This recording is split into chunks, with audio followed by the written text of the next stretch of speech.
मुल्क में तालीम के शोबे पर मजमूई कौमी पैदावार का सिर्फ 0.8% खर्च किया गया।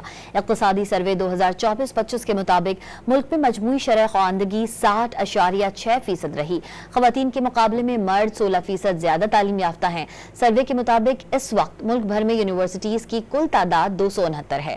आला तालीम के हवाले से रिपोर्ट में बताया गया कि हायर एजुकेशन कमीशन के तहत आला तालीम के शोबे पर 61 अरब 10 करोड़ रुपए खर्च किए गए। यूनिवर्सिटी सतह पर PhD फैकल्टी मेंबर्स की शरह 37.97% रही। मुल्क में तालीम के शोबे पर मजमूई कौमी पैदावार का सिर्फ 0.8% खर्च किया गया। इक़्तिसादी सर्वे 2024-25 के मुताबिक मुल्क में मजमूई शरह ख़वानदगी 60.6% रही। ख़वातीन के मुकाबले में मर्द 16% ज्यादा तालीम याफ्ता हैं।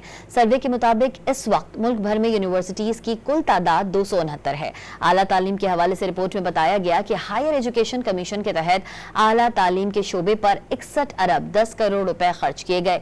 यूनिवर्सिटी सतह पर PhD फैकल्टी मेंबर्स की शरह 37.97% रही।